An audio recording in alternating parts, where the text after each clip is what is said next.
Good morning,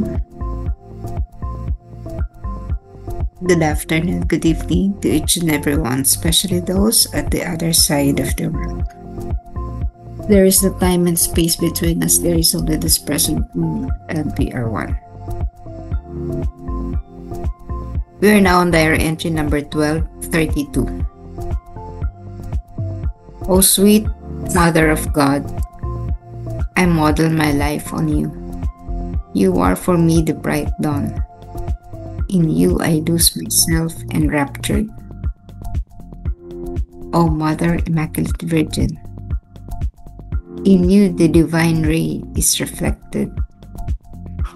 Midst the storms, 'tis you who teach me to love the Lord. O my shield and defense, the foe. O matamis na ina ng Diyos, itinutulad ko ang aking buhay sa iyo. Ikaw para sa akin ay maliwanag na bukang liwayway. Sa iyo'y nawawala ako sa sarili at nabibighani. O ina kalinis-linisang birhen, sa iyo napabanaag ang banal na sinat.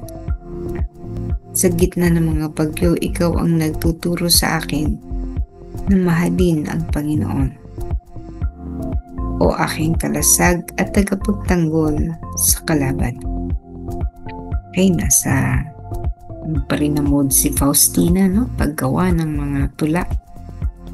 At sa pangatlong tula na ito, ang kanyang paksa ay nakatuon sa ina ng Diyos, kay Birhen Maria, sa ating mahal na ina.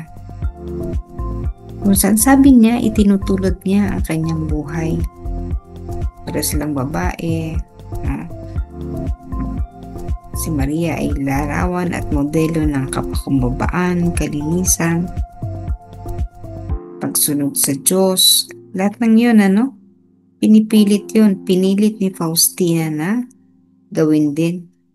Halimbawa, yung pagiging malinis, kalinis-linisan. Bagamat, syempre, hindi siya ganun kalinis. Pero, katulad ni Maria, isang birhen, si Faustina, at nagsusumikap na magpakabanal, gumawa ng maraming kabutihan, magligtas ng kaluluwa. Tapos, syempre, ang hindi lang niya kayang tularan ay yung pagiging ina ni Maria kasi birhen nga si Faustina. And din yung kasimplihan, kapakumbabaan, tapangan, ilan ito sa mga yung pagsunod, no? Obedient, being obedient. Kanino ba sumusunod si Maria? Di sa kanyang anak, baliktad, kasi may recognition naman kasi ang Birheng Maria na kanyang anak ng Diyos. Sa tingin ni Faustina, isang napakapambihirang babae ang ina ng Diyos. Sa kanya, sabi niya, yung sinag ng kabanalan ay makikita, nagre-reflect. Siyempre, ikaw na yung maging immaculate virgin. Walang bahid ng kahit anuman. Di na kalinis nun. At dahil napakalinis ni Maria, yun yung kanyang advantage over all the other human beings. Dahil she was so perfect and so clean. Kung itutulad mo nga sa isang batis, ay napaka linaw kasi nga walang kasalanan.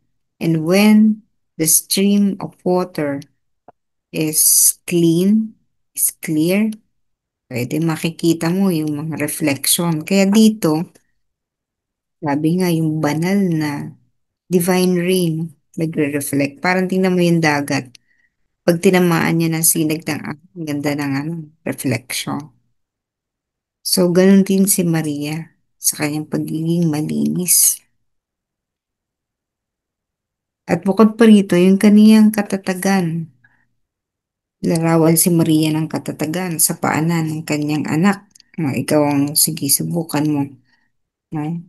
Sa atin, kung makita natin anak natin na nasa ganong kalagayan katulad ni Jesus, hindi kayanin. No, yung normal, yung iiyak tayo, papalahaw, no, magwawala. Eh, kung ganong katindi naman, ano, hindi na saan.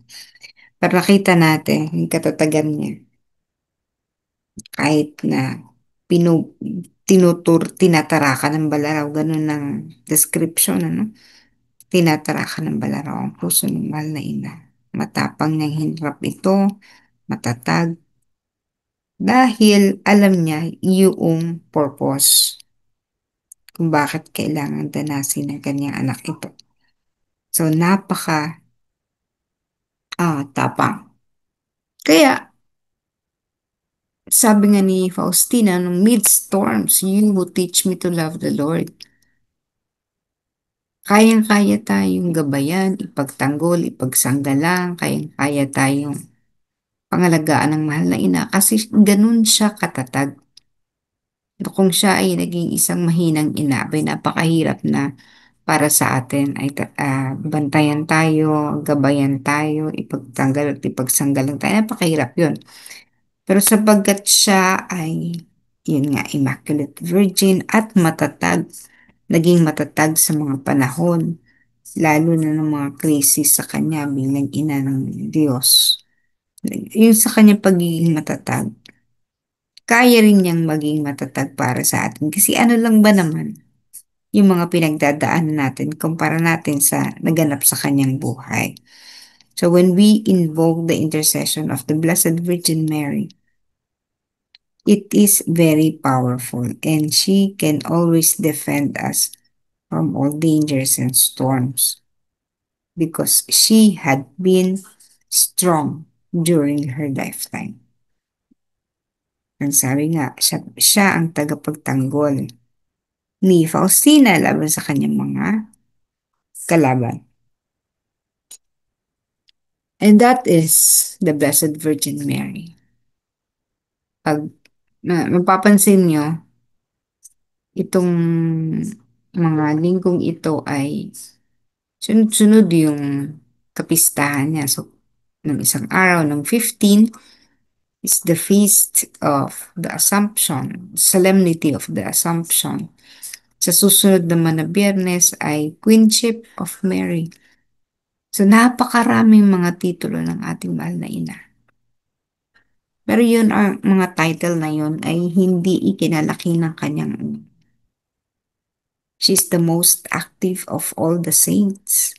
She appears here and there, whether nire-recognize o hindi, pero makikita mo yung pagiging active niya in her office.